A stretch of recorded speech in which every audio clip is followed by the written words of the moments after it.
कधी ना कधीतरी तो दिवस उजाडणार आणि मला मिळणार. थोडंसं लेट मिळालं तरी I am okay with it. जे लेट आणि सावकाश येतं ना माझ्याकडे ते सावकाश जाईल नंतर, असं माझा स्वतःचा विश्वास आहे. आम्ही असेच टप्प्याने कामं केली. नाटकंसुद्धा आमची 6-6 वर्षांनी होतात. माझ्या तर सलग 4 नाटकांना यांचं हे पहिलं नाटक अशी समीक्षा आली होती. तुम्ही एकदा म्हणालात की 2 वाजता एपिसोड द्यायचा की मग तो 2 वाजता द्यायचा. तो वक्तशीरपणा जर तुमच्यात नसेल तर तुम्ही टेलिव्हिजनचे लेखक नाही होऊ शकत. आम्ही एका फ्रेममध्ये हां असे वाटायचो. सो मी त्याला माझ्याकडून हा फीडबॅक दिला की नाही सामी, आपण कपल आहोत, आपण नवरा बायको आहोत, तर आपण तसे वाटलो पाहिजे. मला कधी कधी मला हवं शिट यार मला हे काम हवं होतं जे मला नाही मिळालं असं वाटून गेल्यानंतर असं काहीतरी मिळायचं की ओके म्हणून हे नव्हतं मिळालं किंवा म्हणून हे जमलं नाही करायला. अभी जो परिस्थिति है मराठी सिनेमा की इतनी बुरी नहीं है. अच्छी फिल्मों के लिए अच्छी है, बुरी फिल्मों के लिए बुरी है. मी काल समीर आणि ईशाच्या डोळ्यात जे बघत होते ते मी आयुष्यात कधीच विसरू शकत नाही. आणि हे I think I live for such moments. मला नंतर माझ्या घरचे पण सगळे येऊन भेटले, ते सई असं बोलली गं, असं सगळ्यांचंच असं झालं. मला ना ऑनेस्टली मला असं काहीतरी खूप वेगळं नाटक करायचं आहे. म्हणजे लोकांची एकतर बोबडी वळली पाहिजे किंवा ते शांत झाले पाहिजेत. ती ज्या प्रकारे काम करायची ना ते मी खूप कुठेतरी कोपऱ्यात बसून मी ऑब्झर्व करायचे तिला. ते इतकं इंटरेस्टिंग असायचं की खरं तर बघितलं असं तर ती काहीच करत नाही आहे ॲक्टिंग असं वाटतं, पण ते कॅमेरावरचं बघितल्यानंतर असं होतं बापरे केवढं चालू आहे आतमध्ये. सई ह्यासाठी आहे कारण तिला जे वाटतं ते ती करते आणि मग विचार करते अरे मी काय केलं. परफेक्ट. हां मला माहिती आहे कारण मी ओळखतो तिला. हां माझे विनोद वाजत असताना मुद्दामून हालायचं आणि लोकांचं लक्ष दुर्लक्षित करून घ्यायचं माझ्याकडे तुमचा डायलॉग नसताना, हे मी खूप जवळून अनुभवलं आहे. मी तुम्हालाही कॅडबरी देणार आहे कारण तुमचा जो मामनजी परवानगी केला आहे, मी शपथ सांगतो पाणी आलं डोळ्यात, पाणी आलं सर डोळ्यात. थोडक्यात आता तुम्ही दिग्दर्शनाकडनं ॲक्टिंगकडे या असं प्रोत्साहन देतोय, बाकी काय नाही. नमस्कार. महाराष्ट्र टाइम्समध्ये तुमचं सगळ्यांचं पुन्हा एकदा स्वागत आहे. वेगवेगळ्या सिनेमांच्या, वेबसिरीजच्या, मालिकांच्या, नाटकांच्या टीम आपल्या इथे भेटीला येत असतात. काही कलाकारांना आपण वेगळ्या माध्यमात बघत असतो आणि त्यांनी एका वेगळ्या माध्यमात आपल्याला दिसावं म्हणून आपण मॅनिफेस्ट करत असतो. तर अशा 2 व्यक्ती आहेत की ज्यांनी एक सिनेमा छान करावा आणि अशा कलाकारांना घेऊन करावा असा आपण प्रेक्षक म्हणून अनेकदा मॅनिफेस्ट केलेला आहे आणि आपण ते सोशल मीडियावर नेहमी त्याबद्दल व्यक्तही होत असतो. आणि ते सगळं मॅनिफेस्ट आपण जे केलेलं आहे ते सगळं आपल्याला एका सिनेमात दिसणार आहे. या सिनेमाचं नाव आहे गुलकंद. दिग्दर्शक सचिन गोस्वामी आणि लेखक सचिन मोटे यांनी हे सिनेमा घेऊन आले आहेत. आणि या सिनेमामध्ये जे कलाकार आहेत त्यांना आपण रोज छोट्या पडद्यावर बघत असलो तरीसुद्धा या सिनेमात बघण्याची एक मजा वेगळीच असणार आहे. ही सगळी टीम आपल्या कार्यालयात आज आली आहेत गप्पा मारायला, तर त्यांचं मनापासून स्वागत आहे सगळ्यांचं. महाराष्ट्र टाइम्सचे निवासी संपादक समीर कर्वे सर यांना विनंती करते की या सगळ्यांचं स्वागत करूया.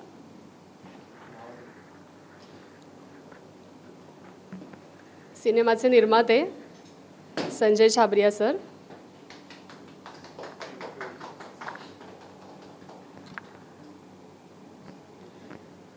समीर चौगुले,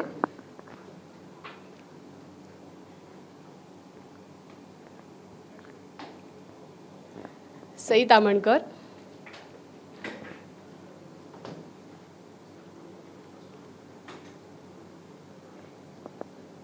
ईशा डे,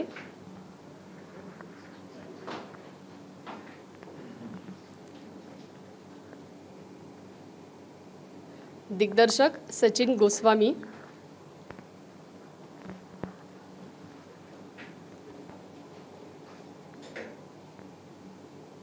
आणि लेखक सचिन मोटे.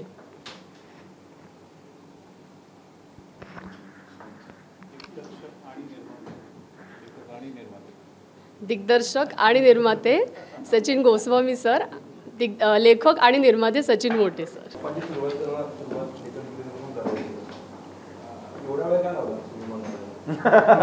ठरवून आला प्रश्न.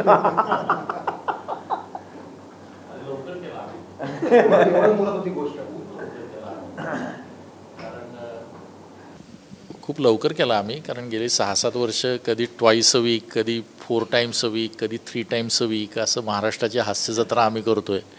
त्याचे जवळजवळ 900च्या वर एपिसोड झालेत, आता 1000 व्हायला आलेत. या सगळ्यातनं चित्रपटासाठी उसंत निघणं, कारण चित्रपट करायचं तर त्यासाठी तुमच्याकडे काहीतरी एक खूप छान वेळ असावा लागतो. ती काही 2 दिवसांना आणि 4 दिवसांच्या मध्ये 2 दिवस मिळाले म्हणून सिनेमा लिहून टाकला किंवा दिग्दर्शित करून टाकला अशी गोष्ट नाही आहे. याची गोष्ट 10 ते 12 वर्ष डोक्यामध्ये होती. त्या गोष्टीवर आम्ही थोडं कामही करायचो, पण ती करायला किंवा त्याचे स्क्रीन प्ले, डायलॉग हे सगळं बांधायला, मग त्यासाठी दिग्दर्शन आणि सगळा शूटिंगसाठी वेळ मिळायला एवढा सगळा वेळ गेला.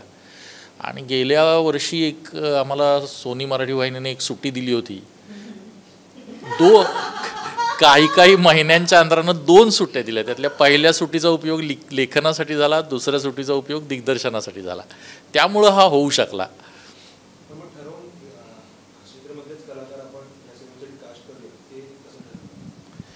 नाही, या चित्रपटाची कथा ज्यावेळी होती त्यावेळी हे कलाकार डोक्यात नव्हते, कारण ती अगदीच खूप पूर्वीची गोष्ट आहे ही, ज्यावेळी डोक्यात आलं होतं त्यावेळी. आणि पण ह्याचं ज्यावेळी चित्रपट करायचं ठरवलं आणि त्याचा एक स्क्रीन प्ले वगैरे सगळं सुरू झालं आमचं, तेव्हा हास्यजत्रा सुरू झाली होती आणि 4-5 वर्ष झाली होती त्या गोष्टीला, 4 वर्ष तरी झाली होती. आणि यातली जी कॅरेक्टर्स होती ती लिहिताना आपोआपच यातलं मकरंद ढवळे जे कॅरेक्टर होतं ना, त्यासाठी समीर चौगुले दिसायला लागला आम्हाला, कारण तो एक मराठी मध्यमवर्गीय माणूस आहे, नाकासमोर चालणारा आहे, भाबडा आहे, घरामध्ये थोडा बायकोच्या धाकात राहणारा आहे आणि थोडक्यात कुणी दबाव दिला तर दबणारा माणूस आहे, म्हणजे टेन्शन घेणारा माणूस आहे आणि त्या याच्यात गोंधळ घालणारा माणूस आहे. आता मी हे सगळं वर्णन केल्यावरनं मी नाही सांगितलं तरी तू समीर चौगुलेचं नाव घेशील, इतका तो समीर आम्हाला त्या याच्यामध्ये परफेक्ट दिसत होता. आणि समीर हे नाव या काही वर्षांमध्ये घराघरात पोचलं आहे. एक मराठी मध्यमवर्गीय माणसाचं प्रतीक कोण असेल आजच्या, तर समीर चौगुले असं पटकन आपण त्याचं नाव घेतो. त्यामुळे समीरचं कास्टिंग हे खूपच स्वाभाविक होतं आमच्यासाठी. त्यानंतर समीरच्या बरोबर ही गोष्ट आहे ती 2 फॅमिलीजची आहे, एक ढवळे फॅमिली आहे आणि एक माने फॅमिली आहे. तर समीर आणि त्याच्याबरोबर त्याची पत्नी आणि माने मध्ये गिरीश माने आणि रागिणी माने. तर यात असं आहे की समीरच्या पत्नीचा मित्र जुना भेटतो त्यांना आणि त्यानंतर हे दोन्ही पार्टनर्स थोडे डिस्टर्ब होतात. तर त्यासाठी आम्हाला समीरचं कॅरेक्टर आणि एक मध्यमवर्गीय मराठी माणूस, तर आम्हाला एक असं पाहिजे होतं की एक छान काम करणारी वर्किंग वुमन वाटेल, आजची मॉम वाटेल, 2 मुलांची आई असूनसुद्धा खूप छान स्वतःला कॅरी करणारी आणि सगळ्या जबाबदाऱ्या सांभाळणारी, तरीही आई असलेली अशी एक अभिनेत्री तिथे गरजेची होती. आणि हे बघत असताना आम्हाला सई तामणकर त्यासाठी खूप करेक्ट वाटायला लागली. त्या ह्याच्यात सईमध्ये ते सगळं आहे. एकतर सईमध्ये कोणतंही कॅरेक्टर सहज साकारण्याची खूप मोठं गुण आहे तिचा. म्हणजे सई ही वाटते ती कुणीही, म्हणजे तिला गरीब स्त्री म्हणून उभं गेलं ती गरीब वाटते. तिला तुम्ही अगदी पारधी समाजातली गेली तर पारधी समाजातली वाटते. तिला जर तुम्ही उच्चभ्रू आणि छान फॅमिलीतली गेली तर तिचा गेटअप आणि हे एकदा आलं की ती तशी वाटायला लागते. आणि शिवाय 6-7 वर्ष आम्ही एकत्र काम करतोय. मध्ये सचिन गोस्वामी एका आमच्या अशाच प्रश्नांचं उत्तर देताना म्हणाले की जर आपल्या बरोबर आहेत, आपण विवाहसुद्धा नात्यातच शोधतो, तर मग कास्टिंग काय हरकत आहे आपल्या आजूबाजूला शोधायला. तर ही आमच्या जवळचीच कॅरेक्टर होते. आणि गिरीश माने हे कॅरेक्टर असं होतं की थोडा त्याच्यामध्ये दोन्ही गरजेचं होतं, थोडं हळवेपण पण गरजेचं होतं, थोडं त्याचं रूढ असणं पण गरजेचं होतं. तर त्यासाठी आम्हाला प्रसादोक आणि ही ईशा रागिणी माने म्हणून, रागिणी मानेमध्ये तुम्ही बघाल तर तुम्ही चित्रपट बघितल्यावर म्हणाल की अरे करेक्ट आहे, ईशा डेच या कॅरेक्टरसाठी करेक्ट होती. ज्यांनी गेल्या काही वर्षांमध्ये हास्यजत्रामध्ये ईशाचं काम बघितलं आहे किंवा पोस्ट ऑफिस उघडं आहे सारख्या सिरियलमध्ये ईशानं जे कॅरेक्टर केलं होतं, पोस्ट ऑफिसच्या वेळी आम्हाला प्रकर्षानं जाणवलं की अरे सिंगल कॅमेरा आणि याला ही एवढी सटल आणि खूप छान पद्धतीने काम करते, तरी तो ह्युमर ठेवते प्रॉपर. तर त्यामुळे ईशा डे आली. आणि तिचा नवरा जो थोडासा अबोल आहे, घरामध्ये जरा फटकळसारखा वागतो, थोडा पुरुषी वागतो, पण आतमधून हळवा आहे. तर ह्यासाठी कोणतं मराठीत असे चेहरे शोधायला लागल्यावर काही 1-2-4 नावं निघत होती. त्यात महत्त्वाचं नाव प्रसाद होतं. आणि प्रसादही आमचा फॅमिलीचा भाग होता. फक्त आम्हाला प्रश्न होता की प्रसाद हा रोल करायला तयार होईल का, कारण आत्ताच धर्मवीरसारखा टायटल रोल त्याने केला आहे. सई तयार होईल का, तर हेच आम्हाला फक्त प्रश्न होते. आमच्या दृष्टीनं ते परफेक्ट होते. पण आम्ही दोघांनाही विचारलं, दोघेही लगेच त्यांनी हो म्हटलं आणि म्हणून हे सगळं कास्टिंग झालं. बाकी यात जे वनिता खरात आहेत, मंदार मांडवकर आहेत, ते सुद्धा तुम्ही बघाल तर तुम्हाला वाटेल की हे परफेक्ट या रोलला सूट आहेत. अन्यथा हास्यजत्रेतले अनेक लोक आम्ही घेऊ शकलो असतो या चित्रपटामध्ये आणि आणखी लोकांना बघा अख्ख्या हास्यजत्रा बघा रजतपटावर असंही म्हणू शकलो असतो, पण ते तिथे मॅच नव्हते. आणि अगदी छोट्या छोट्या व्यक्तिरेखांमध्ये एवढे चांगले चांगले कलाकार घेणं त्यांच्यावर पण अन्याय झाला असता. त्यामुळे ही कास्ट परफेक्ट वाटली या व्यक्तिरेखांना, म्हणून हे सगळे इथे आहेत.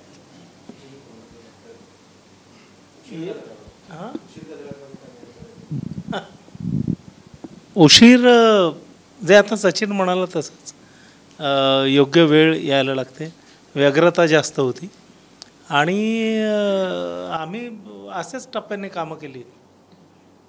नाटकंसुद्धा आमची 6-6 वर्षांनी होतात. माझ्या तर सलग 4 नाटकांना यांचं हे पहिलं नाटक अशी समीक्षा आली होती.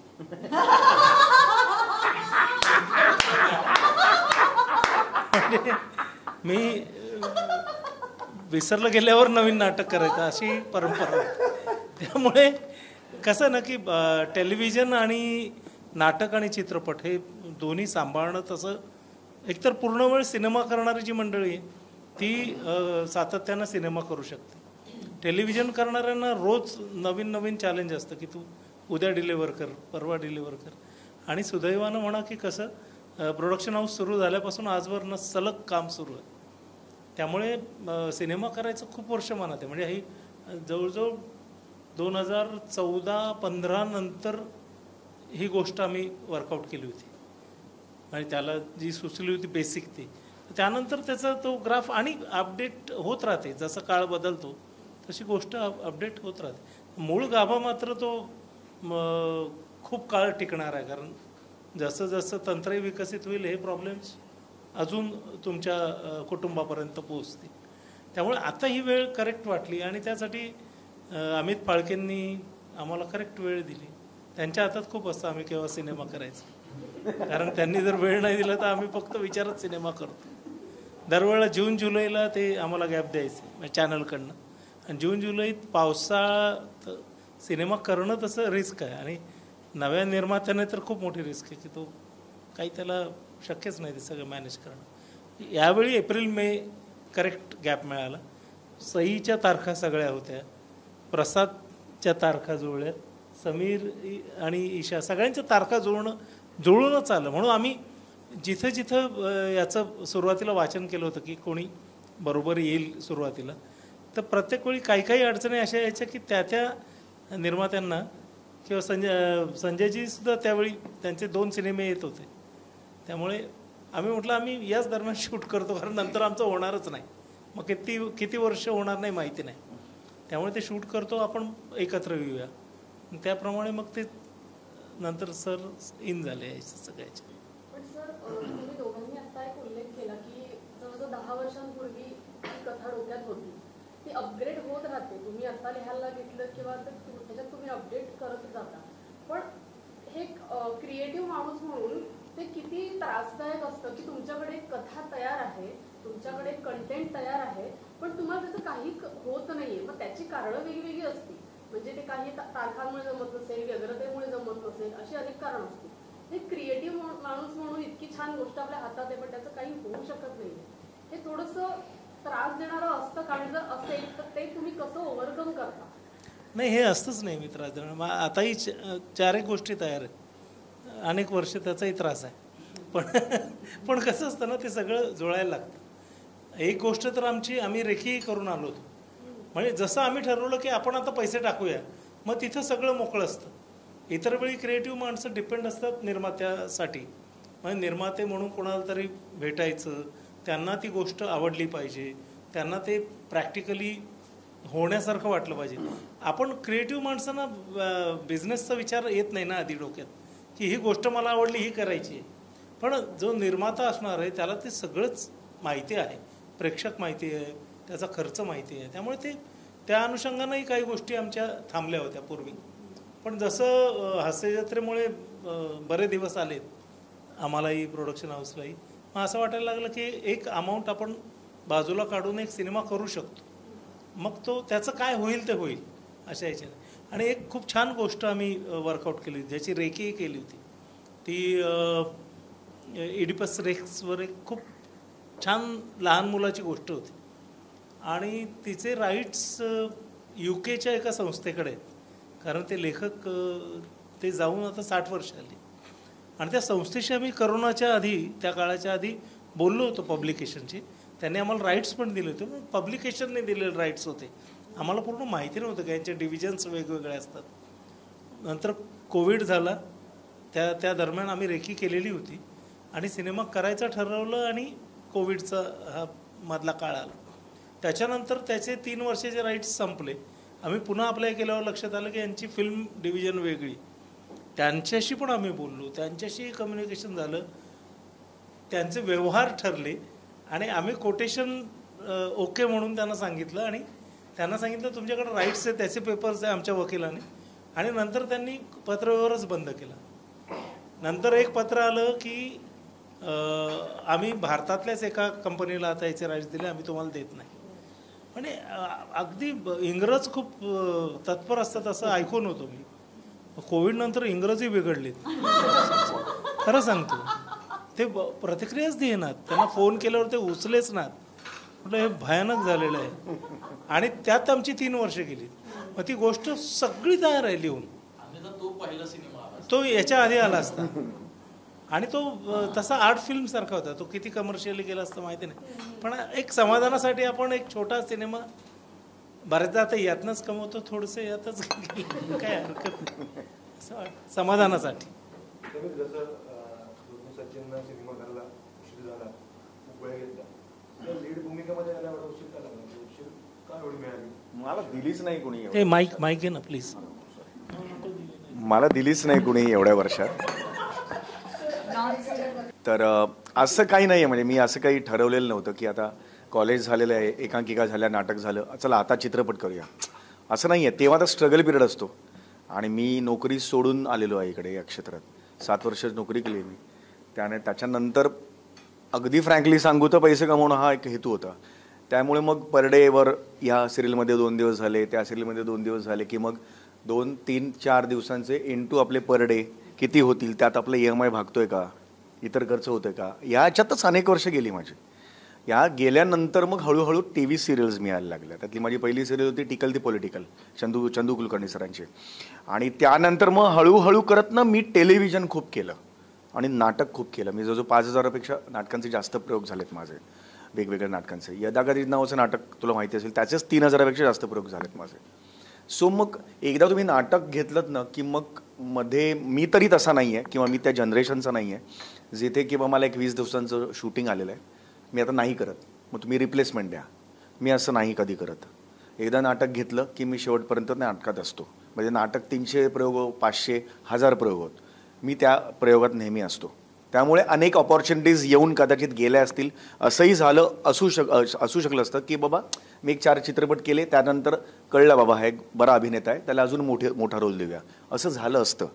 पण आय डोंट नो, म्हणजे तेव्हा मला ते योग्य नाही वाटलं नाटकांच्या तारखा दुसरीकडे वळवणं वगैरे. त्यामुळे मी नाटक केलं, त्यानंतर TV सिरियल केलं आणि मग हा स्किट प्रहसनांचा फॉर्मॅट आला जो कुठेतरी भावला मनाला आणि रेग्युलरली करायला लागलो. आणि मी जे केलं ते फार प्रामाणिकपणे केलं की कॉमेडी एक्सप्रेस केलं, त्यानंतर बुलेट ट्रेन केलं सरांकडे 400 एपिसोड, त्यानंतर आता 900 एपिसोड हे केलं. आणि मग त्यानंतर मध्ये ऑपॉर्च्युनिटीज खूप येत होत्या, पण असं काही मुख्य नायक म्हणून तुला घेऊया वगैरे असं ऑपॉर्च्युनिटी नाही आल्या किंवा आल्या असत्या, पण माझ्या डेट्स नव्हत्या त्या काळी, कारण मी खूप बिझी होतो. मी लिखाणात सुद्धा खूप काम करायचो त्यावेळेला. मी कार्टून फिल्म्स लिहायचो, म्हणजे कार्टून नेटवर्कवर तुम्हाला शिनचॅन माहिती असेल कदाचित, ते मी लिहायचो. ऑगी अँड द कॉकरोचेस मी लिहायचो. कोबोचान नावाची एक सिरियल होती, तॅमॅगॉन नावाची एक सिरियल होती, म्हणजे जे जापनीज सिरियल असायच्या तर त्याचे एक मला व्हिडिओज मिळायचे आणि एक कथा मिळायची इंग्लिश किंवा हिंदी, आणि त्याच्यावर तुम्हाला ते त्यांच्या डायलॉग्स लिहायचे असायचे हिंदीत आणि ते त्यांच्या प्रनाऊन्सिएशनच्या याच्यात बसवायचे. म्हणजे त्यांच्या समजा असं असेल त्याच्यात मुझे वहाँ जाना है मुझे लेके चलो असं काहीतरी ते त्याच्यात करून तो विनोद निर्मिती करायची. हे मी जो दीड वर्ष केल्यामुळे ना फार कठीण होतं तो जॉब सगळा. पण तिकडे मला थोडंसं अजून लिखाणाच्या बाबतीत खूप मदत झाली की वन लाईनरचं कसं थोडंसं वाढवायचं. हे करतच होतो मी अनेक वर्ष. मग दिवसातून रात्री मी नावाचं नाटक केलं, त्याचे 600-700 प्रयोग झाले. संतोष पवारचं तर त्याचे जगभर आमचे प्रयोग झाले. भरत दाभोळकरांबरोबर इंग्लिश थिएटर केलं मी. सो असं नाही की, आणि माझं असं कधी असं हे नव्हतं की चला आता पिक्चरच करूया आणि पिक्चरमध्ये असं नव्हतं. मला जे त्या दिवशी काम येईल, जे मला योग्य वाटेल आणि त्याच्यातून मला आनंद मिळेल ते मी करत गेलो. मला असं वाटत नाही की कुठलंही माध्यम हे नाही. उलट मी तर म्हणेन आज टेलिव्हिजनमुळेच मी आज तुम्ही मला बसवताय समोर, किंवा या चित्रपटात मी आहे, किंवा जगाच्या कानाकोपऱ्यात मराठी माणसापर्यंत आम्ही सगळे टेलिव्हिजनमुळेच पोचलेलो आहे. तर माझ्यासाठी ते माध्यम किती मोठं आहे. कारण नाटक आम्ही करायचो यदा कधी 3000 प्रयोग करून आम्ही बाजूला ट्रेनमध्ये बसायचो. आमच्या बाजूला आमचेच प्रेक्षक आमच्याबद्दल बोलायचे पण ओळखायचे नाहीत आम्हाला, कारण तिकडे मिशा आणि मुकुट वगैरे असायचे. आम्हाला असं वाटायचं की यार मी आजचा माझा 3रा प्रयोग आहे. मी 7 दिवसात 21 प्रयोग केलेत यदा कधीचे. रोज 3 प्रयोग आम्ही केलेले आहेत, किंवा एका दिवशी 5 प्रयोग केलेले आहेत. पण तरीसुद्धा ना ते रेकग्निशन नाही मिळायचं. मग वाईट वाटायचं यार की इतकी मेहनत घाम गाळायचो आम्ही लिटरली, आणि ती रेकग्निशनसाठी हे करायचो. म्हणजे खूप असं वाटायचं की यार ओळखावं लोकांनी आपल्याला. त्यामुळे इतक्या वर्षांनंतर पण मला माझं एक हे आहे की मला कधी ना कधीतरी तो दिवस उजाडणार आणि मला मिळणार. थोडंसं लेट मिळालं तरी I am okay with it. जे लेट आणि सावकाश येतं ना माझ्याकडे ते सावकाश जाईल नंतर, असं माझा स्वतःचा विश्वास आहे त्यावर. त्यामुळे पटकन नको यायला, कारण पटकन येऊन पटकन गेलेली अनेक जण मी तरी बघतो अनेक आहेत आजूबाजूला. त्यामुळे जेवढं सावकाश येत आहे, माझ्या पण गरजा खूप कमी आहेत. जे आत्ता सध्या चाललेले ते उत्तम आहे. त्यामुळे I am okay with it जे काय आहे ते.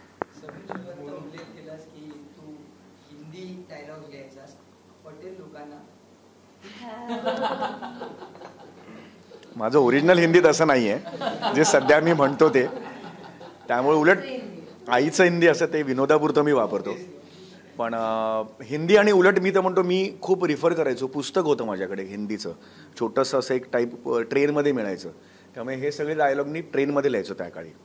आणि तर मला सगळे ते आठवतं आहे अजून की भाईंदर गेलं ना आमचं, की मी राहायचो विरारला. भाईंदर नंतर गर्दी कमी व्हायची, तर भाईंदर ते विरारमध्ये मी अर्धा एपिसोड लिहायचो, कारण तो रात्री मला गेल्यावर अर्धा पूर्ण करून द्यायचा असायचा.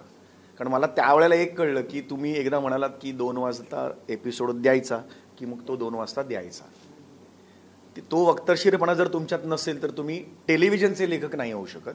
बाकी तुम्ही स्फुट लेखन, फेसबुक लेखन करू शकता, पण टेलिव्हिजनला कंपल्सरी हे आहे की तुम्ही तो वेळेची मर्यादा पाळणं अत्यंत गरजेचं आहे. त्यामुळे मी ते अजून मीच मुळात तसा आहे बऱ्यापैकी वेळ पाळणारा. तर त्यामुळे अशा गोष्टी शिकलो मी खूप.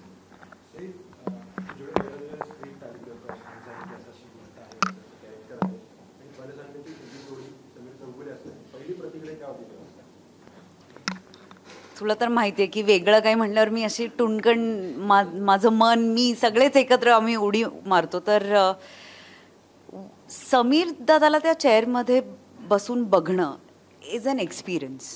तर मला असं वाटलं की हे आता आपल्याला जर अनुभवायला मिळणार असेल तर का नाही. आणि मला असंही वाटतं की जर का एवढ्या परिपक्व भूमिकेसाठी सरांना मी योग्य वाटते तर मला त्यांच्या रिक्वेस्टला मान दिलाच पाहिजे. ह्या 2 गोष्टी प्रकर्षाने माझ्या मनात आल्या, म्हणून मी ही भूमिका स्वीकारली.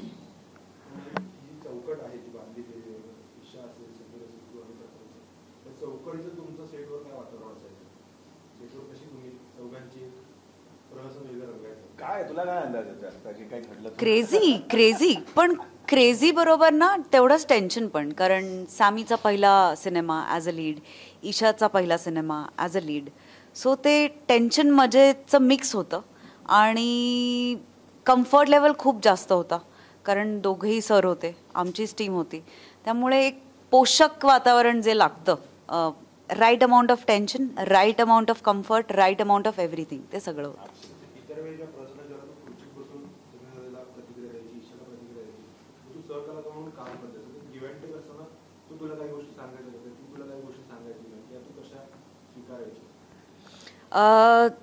समीर दादाचं कॉमिक टायमिंग आणि एक पंच कसा डिलिव्हर करायचा हे मी आता टेक्निकली मला आधी प्रॉब्लेम मांडता यायचं नाही, आता मी ते मांडू शकेन कारण मी ह्याला पाहिलंय. आणि मी त्याला, कारण आम्ही एका फ्रेममध्ये हां असे वाटायचो, सो मी त्याला माझ्याकडून हा फीडबॅक दिला की नाही सामी, वी आर, आपण कपल आहोत, आपण नवरा बायको आहोत, तर आपण तसे वाटलो पाहिजे.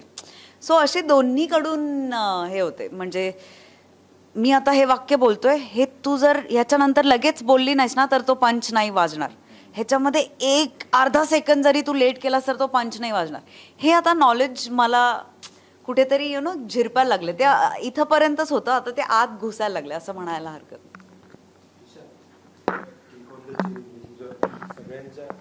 सगळं तुझं कौतुक करतात. कालही आम्ही बघितलं की तुझ्या कामात सगळ्यांनी तुला छान भेटत होतं, तुझे बोलत होतं. ही जी भावना आहे, कौतुक मिळणं कलाकार म्हणून, काय वाटतं? भारी वाटतं खूप. कारण हे असंच नाही मिळालं आहे, असं 1 वर्षात 2 वर्षात. त्याच्यामागे खूप मेहनत आहे. 15-16 वर्ष, 28-29 नाही अजून, पण 15-16 वर्ष स्ट्रगल केला आहे, अजूनही करते. त्याच्यामुळे त्याची जाण आहे की त्याच्यासाठी खूप काय काय सॅक्रिफाईस केलं आहे, खूप बऱ्याच गोष्टी. आता रोहन टिल्लू हा माझा पहिला दिग्दर्शक आहे कॉलेजमधला. पहिली एकांकिका त्यांनी डिरेक्ट केलेली माझी. मला एकदम सगळं जुनं आठवलं. त्यामुळे त्या सगळ्या गोष्टींनंतर म्हणजे याचसाठी केला होता अट्टहास की हे आता जे मिळतं आहे ते इतकं. आणि मी पहिल्यापासूनच खूप ग्रॅटिट्यूडमध्ये बिलीव्ह करणारी आहे. मला कायमच मला असं वाटतं चांगल्या माणसांना चांगली माणसं भेटतात. तसं कायम होत गेलं आहे की मी लंडनमध्ये असताना पण म्हणजे no offence to anyone who has faced it, पण मला रेसिझमचा 0 अनुभव आला, जे खूप सगळ्यांसाठी सरप्रायझिंग असतं. मी तिथे 2 वर्ष एकटी इंडियन होते अख्ख्या शाळेमध्ये, पण मला कुठेच रेसिस्ट बिहेवियर मला नाही जाणवलं. तर ते असंच घेते की ओके, मी कारण ते पॉझिटिव्हलीच सगळं बघत होते, त्यामुळे माझ्याकडे पण तसं कोणी नाही बघितलं. तर हे एक्झाम्पल म्हणून ह्यासाठी सांगते की त्यामुळे माझ्याबरोबर मला कधी कधी मला हवं, शिट यार मला हे काम हवं होतं जे मला नाही मिळालं असं वाटून गेल्यानंतर असं काहीतरी मिळायचं की ओके म्हणून हे नव्हतं मिळालं किंवा म्हणून हे जमलं नाही करायला. तर ते सगळं खूप मेहनतीनंतर आत्ता हे जे मिळतंय ते खूप I am grateful for that. पण मला हेही माहिती आहे की हे सगळं येतं जातं आणि दिस म्हणजे प्रेम हवंच असतं, पण फेम आणि लोकांनी आपलं फक्त कौतुकच करत राहावं was not the purpose of acting. त्याच्यामुळे हे येणार जाणार आहे. मी मनापासून काम करत राहणार आहे. अजून खूप करायचं आहे काम, ही तर सुरुवात आहे. आणि त्याच्यासाठी थँक्यू सर. त्यांनी एवढ्या मोठ्या कलाकारांबरोबर एका चौथ्या एवढ्या स्ट्रॉंग पात्रासाठी आपल्याकडे कॅरेक्टर आर्टिस्ट म्हणतात, हिरो हिरोईन असतात character artist, I don't know if it is right or wrong, पण अशा एका ॲक्टरवरती बिलीव्ह केलं. आणि कुठेच फिल्ममध्ये एवढे मोठे स्टार्स असूनही खूप फिल्म आणि कॅरेक्टरला लॉयल स्टोरी झाली आहे खूप. कुठेच कोणीही कोणालाही ओव्हरपॉवर करण्यासाठी काही हलत नाही आहे. तर हे खूपच ग्रेट आहे आणि मला याचा भाग व्हायला मिळालं त्याच्यासाठी मी खूप खूप जास्त ग्रेटफुल आहे.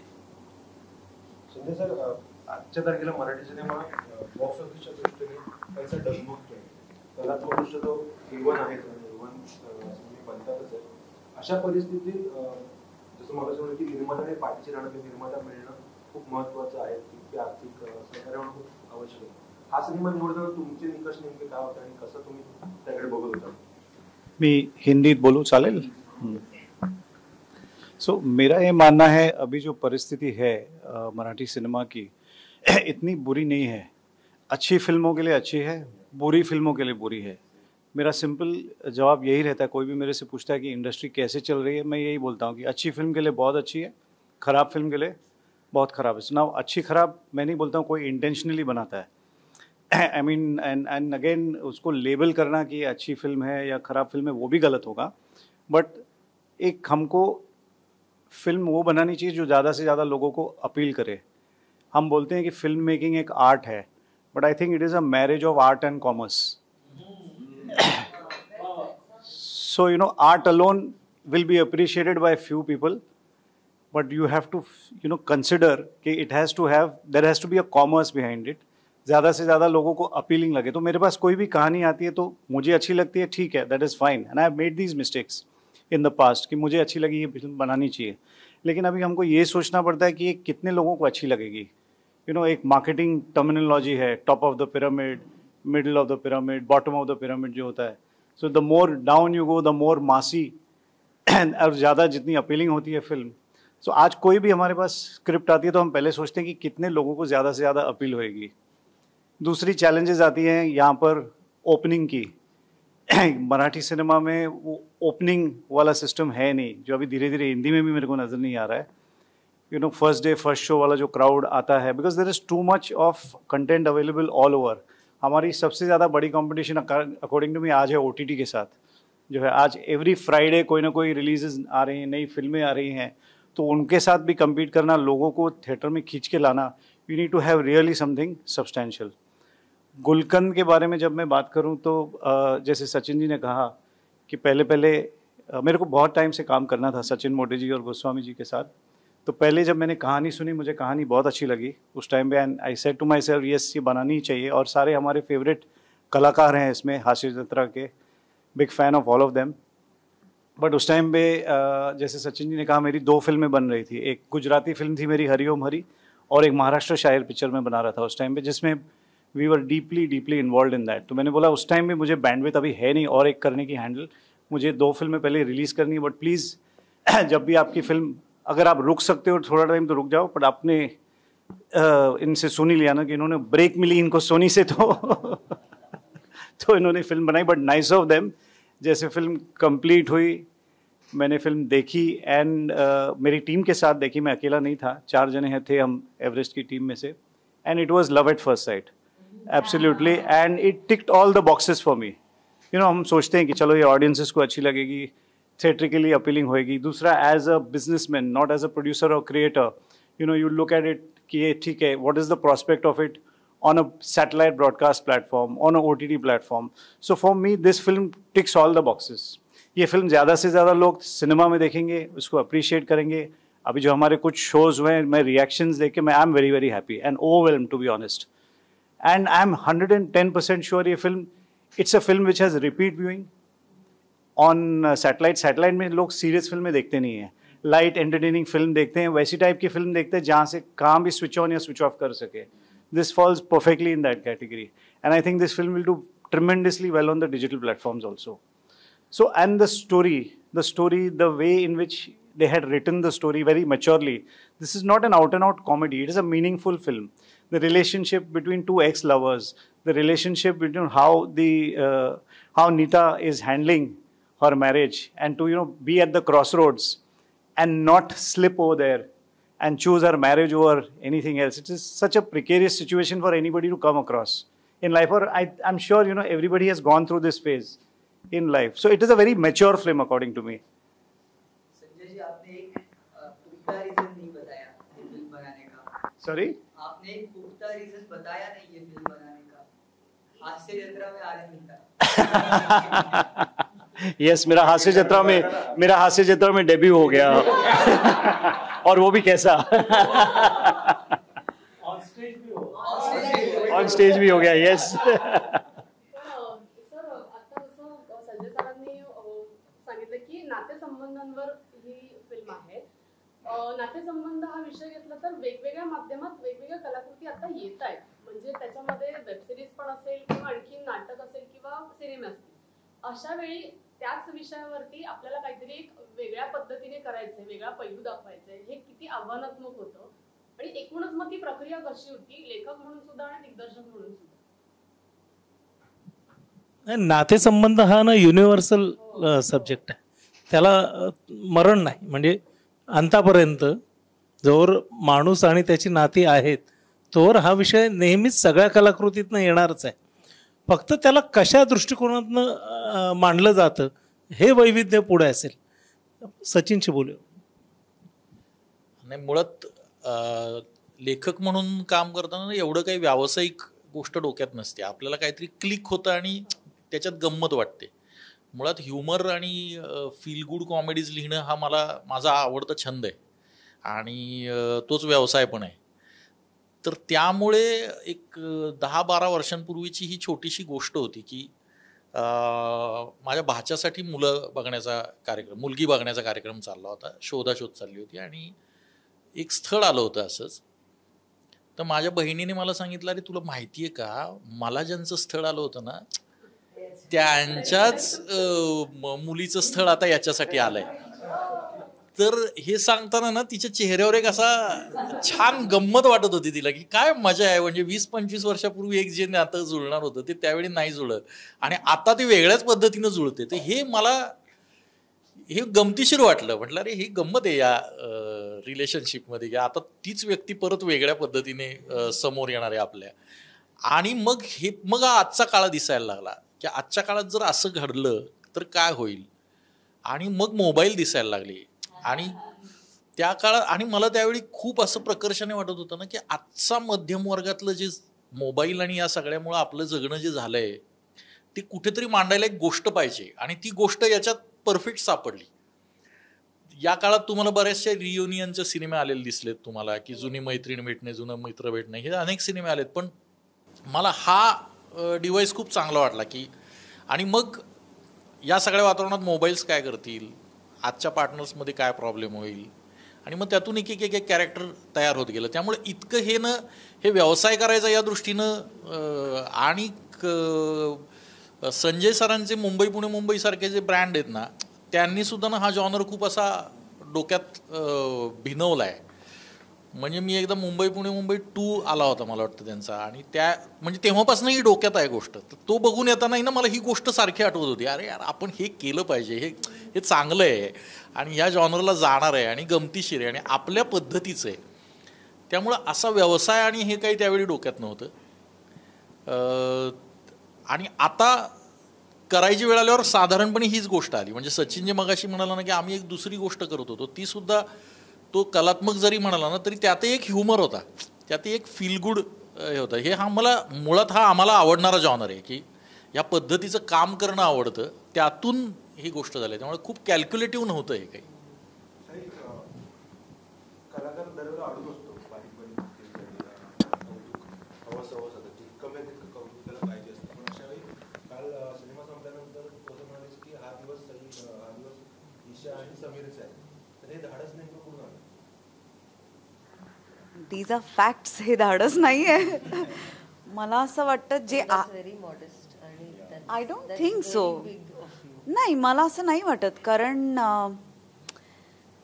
मी ना माझ्या मनात तेव्हा काय चाललं होतं माहिती आहे, मला पण कोणीतरी फर्स्ट चान्स कधीतरी दिला होता, राईट. तेव्हा मला कसं वाटलं असेल. तर आज त्यांचा दिवस आहे, आज त्यांना ते वाटलंच पाहिजे आणि मोरओव्हर त्यांच्या टीममेट्सनी त्यांना ते वाटून दिलंच पाहिजे. म्हणजे देर कॅनॉट बी डिबेट अबाउट दिस. म्हणजे ह्याच्यात काही डिस्कशनच होऊ शकत नाही. आणि मला असं वाटतं की मी काल समीर आणि ईशाच्या डोळ्यात जे बघत होते ते मी आयुष्यात कधीच विसरू शकत नाही. आणि हे I think I live for such moments. म्हणजे मला हे सगळ्याच्या परे वाटतं. म्हणजे विटनेसिंग सच मोमेंट्स हे ना पैशानी तुम्ही विकत घेऊ शकता, ना तुम्ही कुठून शिकून ते बघता येतं. सो मला असं वाटतं मी या मोमेंटसाठी मनसोक्त जगणारी व्यक्ती असल्यामुळे मला ते उत्स्फूर्तपणे म्हणासं वाटलं. आणि मला असं वाटतं की मला खात्री आहे की दॅट इज द ट्रूथ.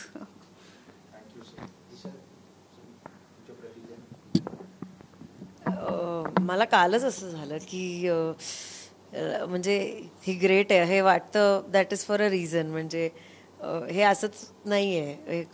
तिने ते म्हणणं खूपच मोठं होतं माझ्यासाठी. मला नंतर माझ्या घरचे पण सगळे येऊन भेटले, ते सई असं बोलली ग, असं सगळ्यांचंच असं झालं. मला ती खरंच अशीच आहे. हो, ती खरंच अशीच आहे. तर ते आणि हे सगळं म्हणजे तिने ते खूप फ्रॉम अ प्युअर स्पेस केलं.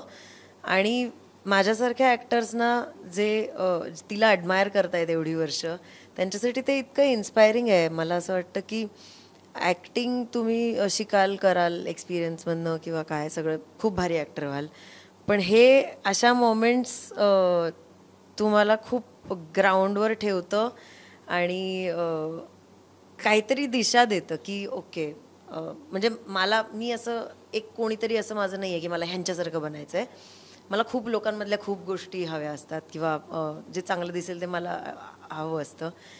तर तसं हिच्याकडनं इतकी वर्ष कामातून वगैरे दिसतच होतं, पण हास्यचित्र करायला लागल्यावर तिच्याशी ओळख झाल्यानंतर, फिल्मच्या दरम्यान मैत्री झाल्यानंतर इतकं सगळं भारीच वाटतं ना, की असं वाटतं की यार हां, हे हिच्याकडनं इतकं आहे घेण्यासारखं. तिच्या कामातनं पण जे काही सेटवर मी बघत होते, मला पण खूप इंटरनल काम करायला आवडतं. त्यामुळे ती ज्या प्रकारे काम करायची ना, ते मी खूप कुठेतरी कोपऱ्यात बसून मी ऑब्झर्व करायचे तिला. ते इतकं इंटरेस्टिंग असायचं की खरं तर बघितलं असं तर ती काहीच करत नाही आहे ॲक्टिंग असं वाटतं, पण ते कॅमेरावरचं बघितल्यानंतर असं होतं बापरे केवढं चालू आहे आतमध्ये, ते फक्त डोळ्यातनं दिसतंय. म्हणजे मला ते आमच्या ड्रामा स्कूलमध्ये एक असं कोणीतरी सांगितलेलं ना, ते खूप पक्क बसलेलं कॅमेरासाठीचं वाक्य की don't show it, just feel it, because camera captures everything. एक छोटूसा एक एक्झाम्पल म्हणून एक्सरसाइज आमचा घेतलेला तो मला आत्ता एकदम आठवला की एकदम टाईट क्लोज शॉट लावलेला प्रत्येक ॲक्टरचा, एक इंडिव्हिज्युअल, आणि आम्हाला सांगितलं की तुमच्या आयुष्यात घडलेला कुठला तरी एक्स्ट्रीम किस्सा, म्हणजे एक्स्ट्रीम हॅपी, एक्स्ट्रीम दुःख किंवा काहीतरी, काही करायचं नाही, फक्त मनात तो प्ले करा किस्सा, काहीच करायचं नाही. आणि मग एकेकाचं प्ले केलं आणि बाकीच्यांना गेस करायला सांगितलं. आता ऑफकोर्स किस्सा काय आहे तो कळणार नाही, पण त्याचं इमोशन कळत होतं काहीही न करता. तर त्यामुळे असं झालं, आणि हे शिकणं एक असतं आणि हे करताना हिला मी बघितलं, त्यामुळे असं झालं की ओ माय गॉड केवढं काय काय करायचं आहे अजून. तर खूप इन्स्पायरिंग आहे सईचं सगळंच काम पण आणि ती स्वतः. तर या आय एम ग्लॅड.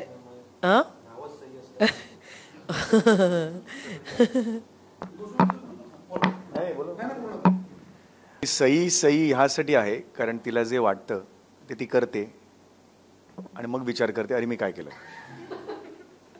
हां, मला माहिती आहे कारण मी ओळखतो तिला. हां, आणि ती बेधडकपणा आणि ना ते जे करते ना तिला ती फार स्ट्रॉंगली उभी पण राहते. हो मी हे केलं म्हणून ती सई आहे. सो हा तिचा फार मोठा प्लस पॉईंट आहे. ती रिग्रेट नाही करत अनेक गोष्टी, कारण तिला जे मनाला वाटतं ना ते ती करते. काल तो क्षण आला तिला मनाला असं वाटलं असं बोलावं, त्यांनी कुठलाही विधिनिषेध बाळगला नाही की मी कोण आहे, आज माझ्यासाठी आलेले आहेत कोण आहेत. तिला वाटलं तिने ते केलं. तर ह्यात तिचं ते माणूस पण आहे ना ते अजूनही किती जिवंत आहे हे सातत्याने दाखवत असतं. अदरवाईज अनेक आता मी तर खूप किती वर्ष मी नाही सांगणार, पण मी अनेक वर्ष काम 29 वर्ष गेली. 29 वर्ष. अरे आता काय करणार, ते येतच तोंडात. काय 29 वर्षावर खूप कॉमेडी स्किट्सवर पंच झालेत रे. मी एकदा 29 मिनिटं पण म्हणालो तिकडे माहिती ना, तर तो समोरचा इंटरव्ह्यूला सर 29 वर्ष सॉरी, म्हणजे त्यामुळे मला ते बोलायलाच हे वाटतं. पण असे अनेक अनुभव मी केलेत की नाटकात काम करत असताना प्रथित यश अभिनेते ज्यांच्यासमोर मी खूप स्ट्रगलर असतानाही मग माझे विनोद वाजत असताना मुद्दामून हलायचं आणि लोकांचं लक्ष दुर्लक्षित करून घ्यायचं माझ्याकडे, तुमचं डायलॉग नसताना. हे मी खूप जवळून अनुभवलं आहे. आता ते मी काही नावं घेत नाही, कोणीच अशी नावं घेत नाही, पण ते अनुभव असतात जे तुम्हाला समृद्ध करतात.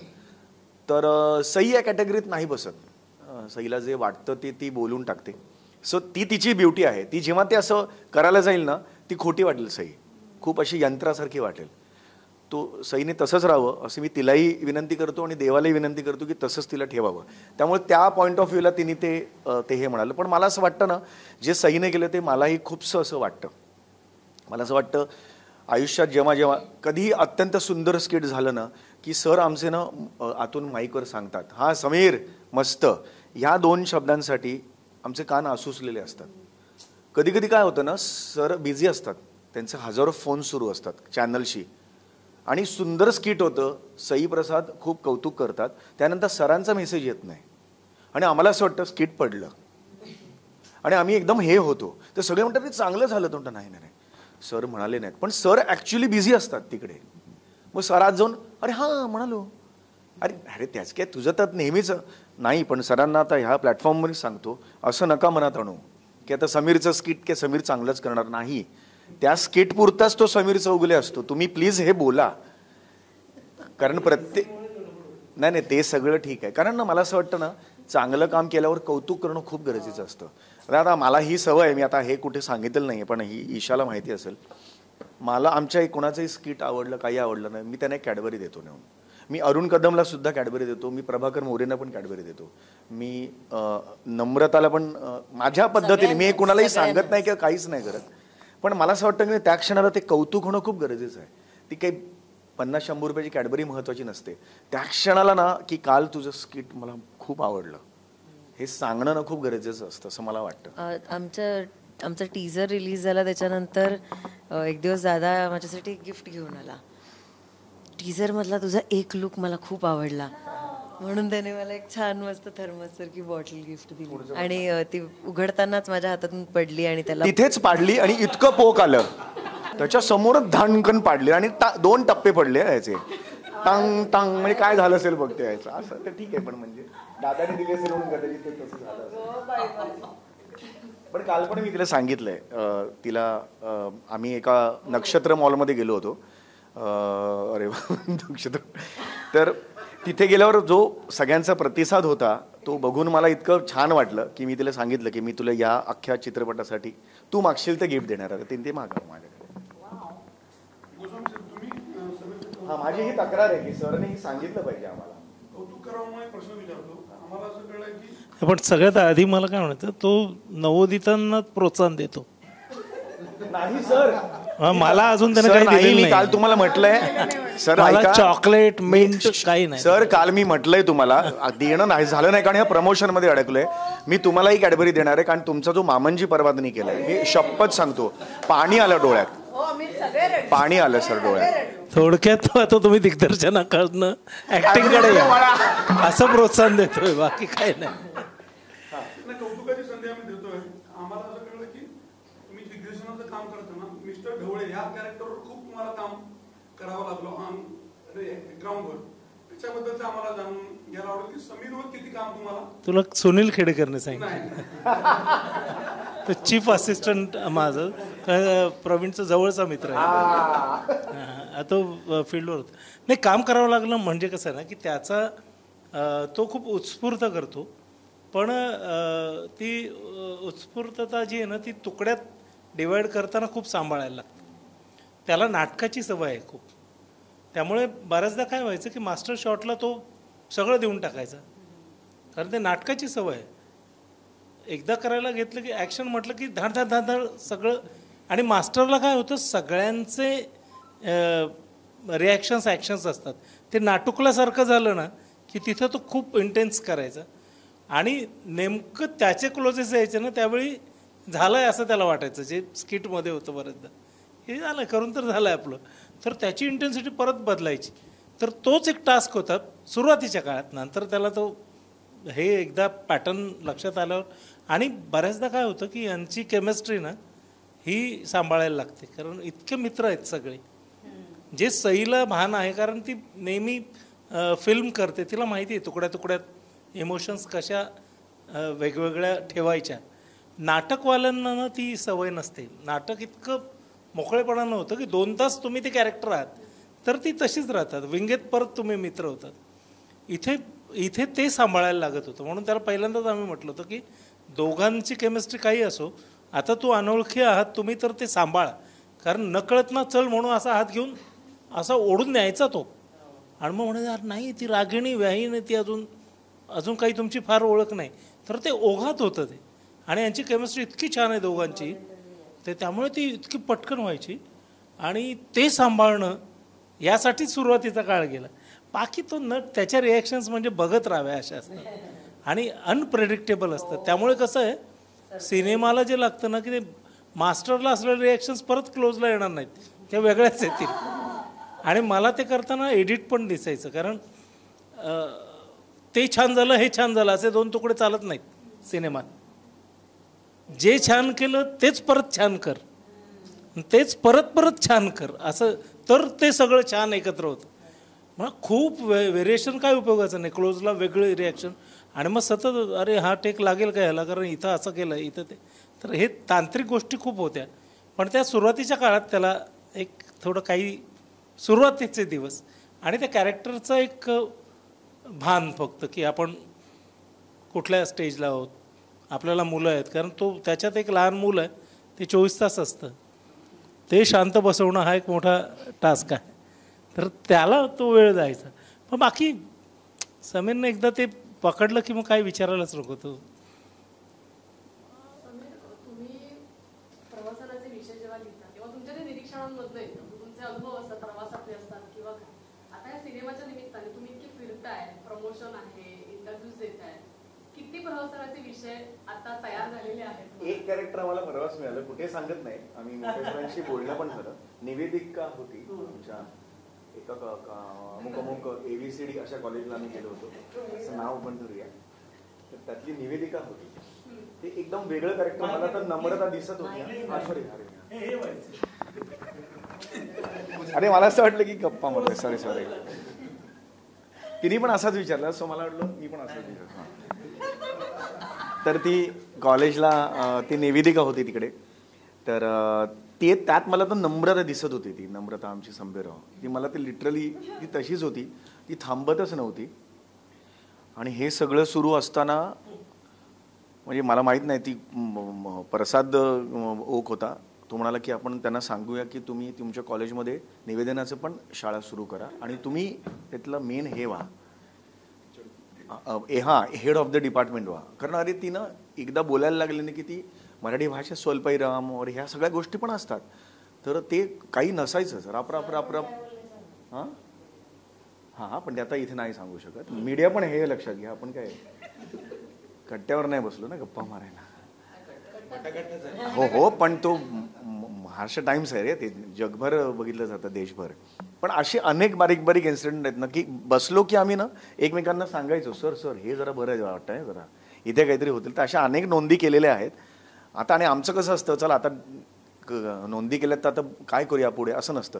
जोपर्यंत तो दिवस येत नाही ना शूटिंगचा आणि ती आग लागत नाही ना, आपण माहिती आहे ना, ती रॉकेटला खाली आग लावतो मग सूर ते एक दिवस आधी आला की मग सगळे बसतो, हां आता सगळे किस्से काढा. तोपर्यंत आम्ही कोणीही हलत नाही, कारण शक्यतो लेखकांना आराम करायला असा वेळच मिळत नाही मोकळावर.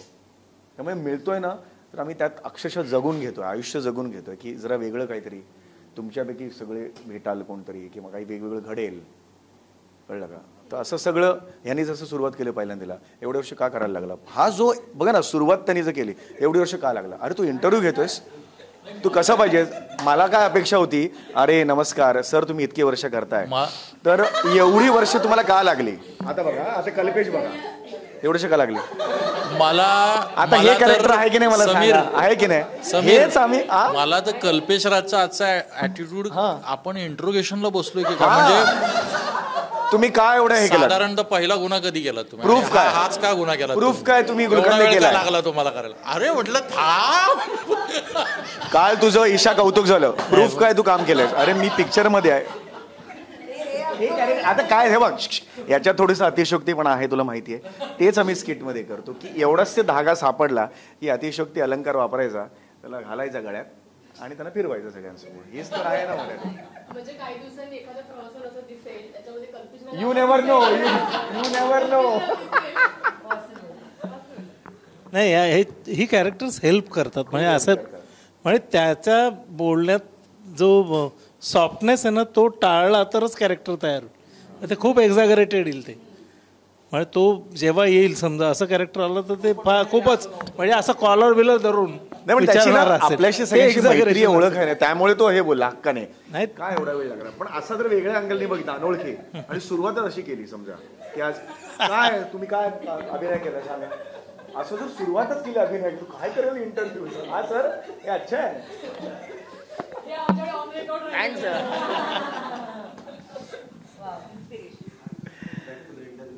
हो मग आलाय परत तो त्याच्यात.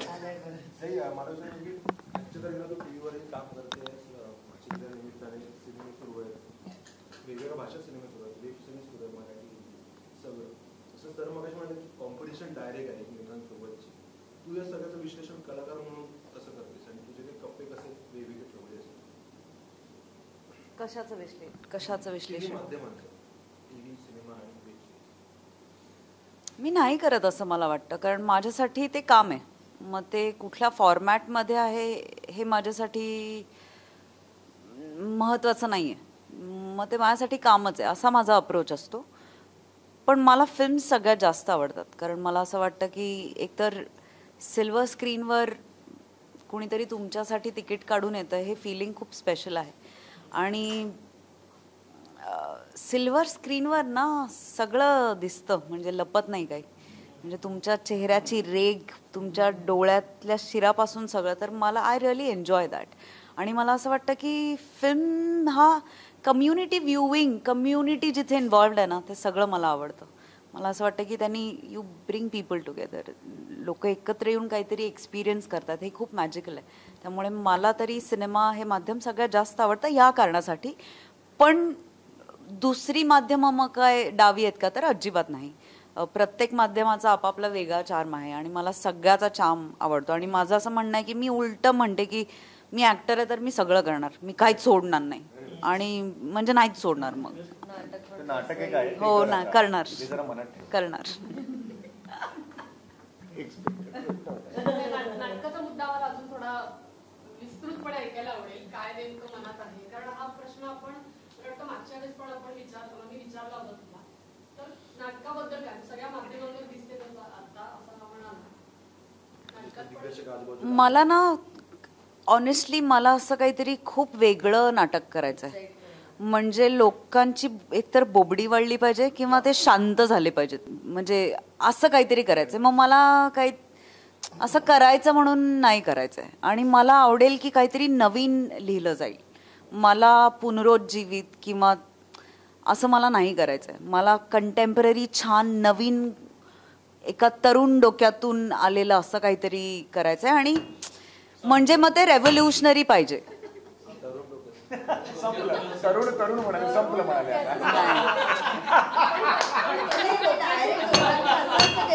सर तर डोकं तरुणच आहे तुमचं. हां, दोघंही. आणि मला असं वाटतं की आपल्याला ना एका खूप मोठ्या अशा धक्क्याची गरज आहे. म्हणजे मी एक नाटक बघितलं होतं, त्या नाटकात ना लंडनला स्टेजच मागे गेलं होतं अख्खं. सो असं काहीतरी पाहिजे. हो, काय झालं आता, असं फील देणारं काहीतरी मलाही पाहिजे आणि ऑडियन्सलाही पाहिजे. ते मिळाल्याशिवाय मी काही उतरत नसते. हो हो हो. मे बी मी आज हे खूप विश्लेषण करून बोलली आहे, खूप डिटेलमध्ये. एवढं बोलले नव्हते आधी. पण मला असं काहीतरी धडाकेबाज मिळालं तर मी नक्की करेन.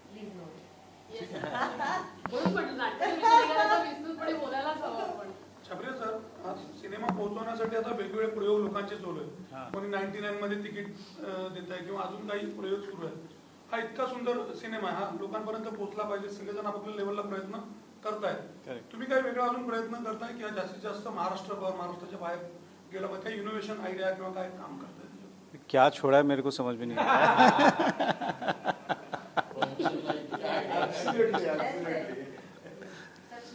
सो ये क्या है, हर पिक्चर के साथ हम नया कुछ ना कुछ सीखते जाते हैं, मार्केटिंग कैसी. सो इस टाइम हमने क्या किया, what we did differently than previous films was we focused on lot on shoulder content. हमने क्रिएट किया बहुत सारा, जो आपने देखा ही होगा हमारे इंस्टाग्राम पेजेस के ऊपर रील्स जो हमने बनाए हैं. जो यूजुअली लोग क्या करते हैं, वही टीज़र ट्रेलर डालते हैं, गाने डालते हैं. लेकिन आज क्या है, सारा मार्केटिंग डिजिटल हो गया है ज़्यादा जो है. If you have to reach to a wider audience, और एक अच्छा माध्यम हो गया है जल्दी से जल्दी लोगों तक पहुंचने के लिए. तो हमने ये बहुत सारे शूट किए, सारे जो स्किट्स शूट किए, टिकट बुकिंग के ऊपर किए, जस्ट जिससे गुलकंद और एक में हाईलाइट होते जाए और फैमकॉम हाईलाइट होते जाए. तो आई थिंक और कुछ हद तक we have been successful in penetrating everywhere. So this is what we did differently I think with this film, and I think it's is something we will stick to for आगे की फिल्मों के लिए भी. गप्पांच्या शेवटी मला सगळ्यांकडून प्रत्येकून एक एक कारण हवं आहे की गुलकंद सिनेमा का प्रेक्षकांनी बघायला जावा, आपल्या वाचकांसाठी, आपल्या प्रेक्षकांसाठी. ते कारण प्रत्येकाने वेगवेगळं असावं. रिपीट नको. मी माझं रिपीट नको व्हायला, मला सुचत नाही. मला असं वाटतं माझं कॅरेक्टर एस्पेशली खूप बायकांना रिलेट होईल असं मला वाटतं. काल प्रीमियर नंतर मला अनेक बायका येऊन बोलल्या काय, पण एक बाई खूप इंटरेस्टिंग येऊन बोलली. ती आली आणि तिचा नवरा कॅमेरा धरून उभा होता. ती आली आणि म्हणाली, सेम माझ्यासारख्या होतात तुम्ही, मी पण कुठेही काही बोलते. आणि तिचा नवरा फोटो काढत होता आमचा. तर ते इतकं रिलेटेबल कॅरेक्टर आहे, कारण का अनफॉर्च्युनेटली अजूनही आपल्या समाजात खूप पुरुषप्रधान संस्कृती बरीचशी, काही लोक प्रयत्न करतायत लिबरल व्हायचा, पण आहे ते रक्तातच आहे बायकांच्या पण. त्यामुळे ते खूप रिलेटेबल आहे आणि खूप मोठी अपेक्षा आहे ही, पण कुठेतरी ॲटलिस्ट त्याचा विचार करेल का प्रत्येक माणूस बघितल्यानंतर फिल्म करावा अशी माझी इच्छा आहे. तर त्यासाठी आणि अल्टिमेटली ते झालं तर आपण सगळेच खूप खुश राहू आणि खूप बेटर सोसायटी होईल. म्हणून फिल्म बघावी सगळ्यांनी. तर मी कोण आहे, माझ्यासाठी का सगळे पहिली म्हणून बघतील, समाज सुधारावा म्हणून बघूया.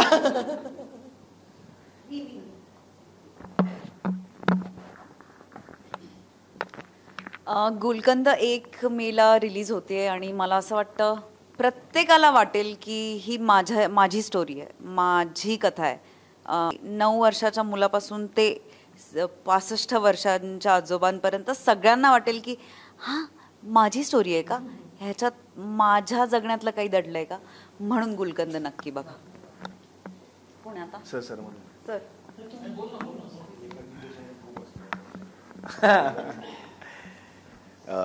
गुलकंद हा चित्रपट 1 मे पासून सर्वत्र प्रदर्शित होतोय. हा चित्रपट तुमचं आयुष्य समृद्ध करणारा आहे आणि तुमची जी कुटुंब व्यवस्था आहे ती जास्त घट्ट आणि बळकट करणारा हा चित्रपट आहे. तुम्हाला 2.5 तास निखळ मनोरंजन करत करत तुम्हाला थोडंसं अंतर्मुख करणारा हा चित्रपट आहे. हा चित्रपट तुम्हाला तुमच्या घरात डोकावल्यासारखा वाटेल किंवा तुम्ही आजूबाजूला बघल्यावर शेजाऱ्यांच्या घरात डोकावल्यासारखं तुम्हाला वाटू शकेल, एवढा तो तुमचा चित्रपट आहे. हा आपला चित्रपट आहे. हे एक कारण झालं. माझं पर्सनल हे कारण आहे की एक नायक म्हणून, मुख्य नायक म्हणून हा पहिला चित्रपट आहे. आणि मी ना असं म्हणतात ना, चारो उंगलिया घी में असं म्हणतात ना, तसं या काहीसं झालं या चित्रपटाबाबतीत. कारण मी खरंच खूप भाग्यवान आहे की इतकं सुंदर प्रमोशन या चित्रपटाच्या माध्यमातून माझ्या या चित्रपटाचं झालं. यासाठी संजय सर आणि बेटकल प्रोडक्शनचे दोन्ही सचिन सर यांचे मनापासून आभार. खरंच कुणाचं एवढं प्रमोशन नाही होत. आम्ही जो 1 महिना 1.25 महिना याचं प्रमोशन करतोय. 3 पण ॲक्च्युअल ग्राउंड प्रमोशन आम्ही सुरू केलेलं आहे ते जवळजवळ 1.25 महिना झालेला आहे. आणि संजय सर जे आम्ही म्हणू त्याला हो म्हणत होते. संजय सर हमारा वो एक पहचान वाला है पूना में, वो पॉडकास्ट लेता है, जाओ करो. ते नाही म्हणतच नव्हते. ते अजूनही काही कशालाच नाही म्हणत नाही. आम्ही रिक्षाच्या मागे सुद्धा अख्ख्या महाराष्ट्रात गुलकंदचे पोस्टर्स आणि हे लावले, चिकटवलेले आहेत. म्हणजे मला एक आत्ता त्यांचं जे पहिलं वाक्य होतं ना, मी काय करत नाही ते मला सांगा. आणि हे खरंच आहे. त्यांनी काय असं टाळ्या मिळवण्यासाठी हे वाक्य घेतलेलं नाही आहे.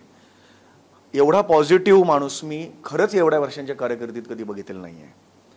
तर त्यामुळे मी स्वतःला भाग्यवान समजतो की माझ्या ह्या मुख्य चित्रपटाचं एवढं प्रमोशन झालेलं आहे.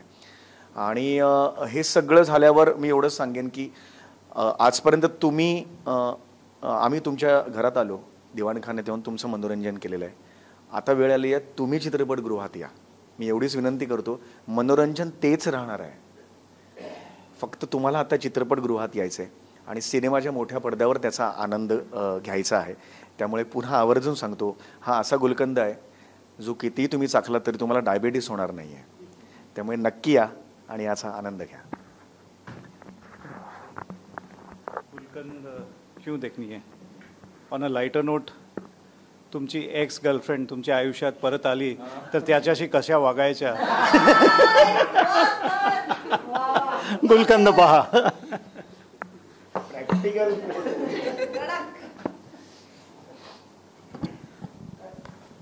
गुलकंद का बघावा.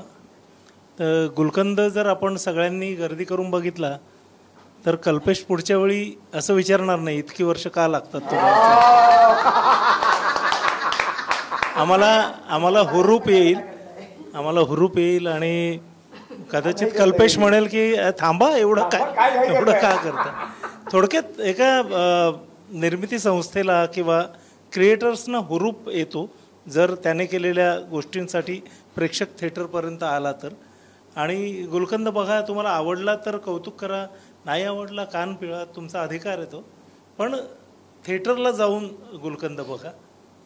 धन्यवाद.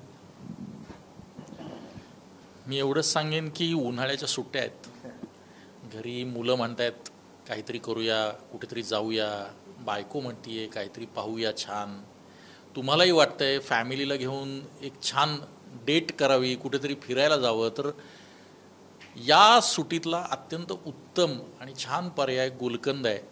तुम्ही गुलकंद बघा, 2.5 तास छान एन्जॉय कराल.